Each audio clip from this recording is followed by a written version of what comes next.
Bagong pa sila trivia, yan ang malalaman natin para sa bago natin delivery. Huwag na natin patagalin. Tara, biyahe tayo. Tara na, biyahe tayo, kasama ang pamilya. Magandang araw po sa inyo mga kagrasyas. Pasel time po muna tayo. Joreb, blank above God, blank below hell. If you eat that blank, you will die. What is the blank? Hindi ko alam.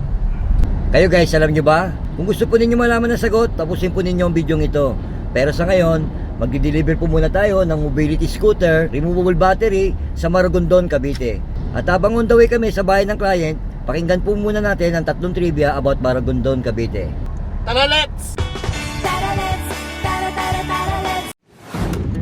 3 trivia about Maragondon, Cavite. Ang pangalang Maragondon ay nagmula sa salitang Tagalog na may garondon, na tumutukoy sa isang uri ng matibay at malaking kahoy na dating sagana sa lugar noong unang panahon. Mayroon ding bersyon na nagsasabing galing ito sa Maragondong bundok dahil sa matatayog na kabundukan na nakapalibot dito. Kilala ang Maragondon bilang pook kung saan naganap ang pagbitay kay Andres Bonifacio, ang ama ng Katipunan, at sa kanyang kapatid na si Procopio. Ito ay sinagawa sa kabundukan ng Bundok Buntis noong May 10, 1897 matapos silang hatulan ng hukbong revolusyonaryo.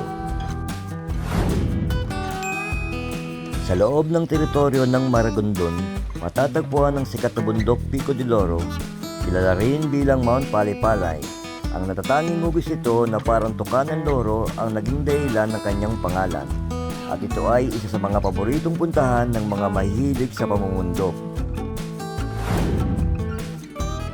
Sa mga gustong mag-test drive ng aming mga mobility scooter at mga electric wheelchair, welcome na welcome po kayong pumunta sa aming showroom sa Taguig or tumawag po kayo sa mga number na nakikita ninyo sa screen para po sa inyong mga katanungan. Maraming salamat po.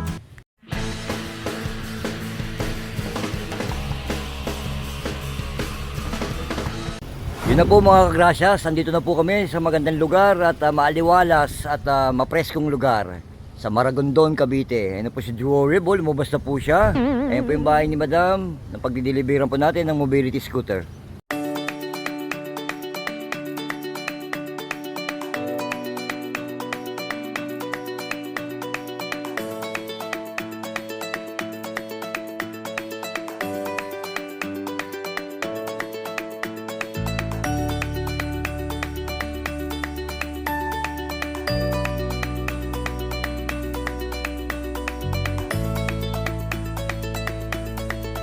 So, orange po siya pagka nagcha-charge.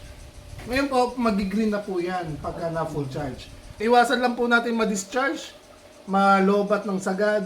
Kung hindi po natin gagamitin ng matagal, make sure na nakatanggal po ito.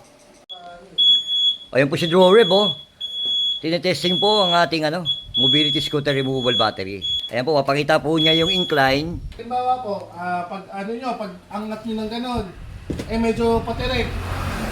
Medyo matataranta kayo na baka umatras kayo. Bitawan nyo lang po, relax lang po kayo. Ano nyo lang po kagad. Mapakita ni Joreb ang pag-ahon, Ayun, basic na basic lang ang pag-ahon, mga incline.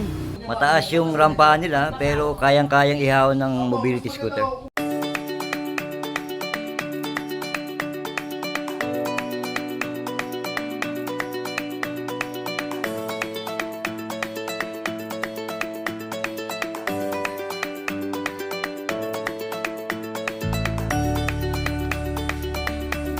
Ayan po si Madam, titestingin yung incline.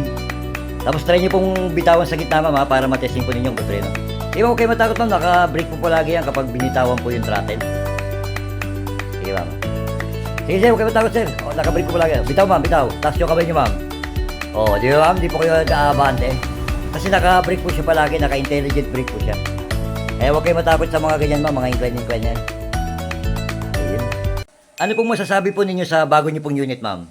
Satisfied naman po and I recommend Gracias. Mukha naman po magkakasundo kami. Very smooth and easy to learn how to drive this one. Okay ma'am. Highly recommended po. Yun ma'am, maraming salamat po sa magandang feedback. God bless you sa inyo ma'am. Thank you po. Yun na nga guys, tapos na kami mag-deliver. Eka nga ni Drorib back to HQ na kami. Siyempre, tanungan time na po tayo. Drorib! Blank above God, blank below hell. If you eat that blank, you will die. What is the blank? C. Mali. Ang tamang sagot ay nothing. Yun na po mga kagrasyas. Maraming salamat po sa panonood. Don't forget to follow, like, and subscribe. God bless po.